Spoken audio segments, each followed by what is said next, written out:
Bem, pessoal, diabetes e saúde mental, né? Alguns problemas invisíveis que às vezes as pessoas não percebem das doenças crônicas. No foco da agora da gente vai ser a diabetes, né? Vamos lá para vocês entenderem um pouquinho, né? Na grande maioria das vezes, um paciente que é diabético, ele tem alguns componentes que fazem ele se tornar diabético, né? O fator genético tem um peso muito grande e o fator comportamental, né? Que às vezes o paciente até confunde um pouco esse fator genético comportamental. Eu vou explicar para vocês, né? Naturalmente a gente sabe, né, que quem é diabético, né, tem muitas vezes obesidade, né? Tem o excesso de alimentação, que faz ele comer mais caloria do que precisa, acumular gordura. Isso predispõe, a gente sabe, é um fato, né? Que pacientes obesos, com sobrepeso, têm incidência maior de diabetes, né? E tem também um componente genético, por isso que tem pessoas que têm sobrepeso diabético e obesidade e não são diabéticos, né? E aí o que acontece? Quando o paciente recebe o diagnóstico de diabetes, né? Naturalmente ele tem e ele sabe que tem um componente de comportamento. E isso acaba aumentando muito os transtornos de ansiedade e depressão nessa população. Alguns trabalhos mostram que quase da ordem de 60% dos pacientes que têm o diagnóstico de diabetes, têm esse diagnóstico e tomam a medicação crônica, ele tem uma sensação de culpa pelo fato dele ser diabético, né? E normalmente isso é reforçado pela família.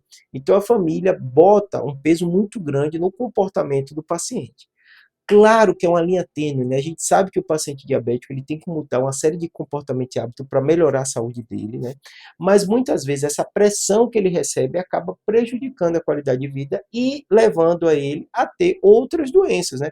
Então às vezes é difícil a gente separar o que vem antes, né? Será que o paciente é muito ansioso, por isso que ele comia muito, né? Ou vice-versa, né? Ele está sendo culpado, por isso acaba não conseguindo fazer as dietas. Então assim, é um tratamento multidisciplinar. Normalmente o psicólogo vai ter que estar envolvido, né?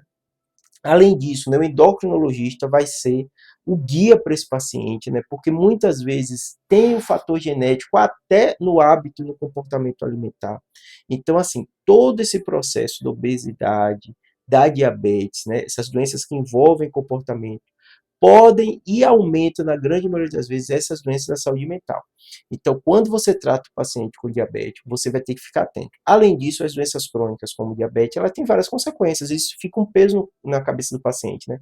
Ele sabe que aumenta a incidência, né, de amputações, porque tem a neuropatia diabética, tem a vasculopatia diabética, aumenta a chance de ter infarto, aumenta a chance de ter AVC. O paciente tem uma doença que, na maioria das vezes, o médico vai dizer não tem cura, mas tem controle, então ele precisa do uso crônico de medicação.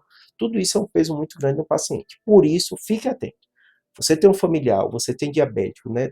Diabetes, nota que está tendo alguns sinais e sintomas de transtorno de ansiedade, depressão, procura ajuda, converse com o seu endócrino que ele vai te orientar direitinho. Espero que tenha ajudado. Abraço.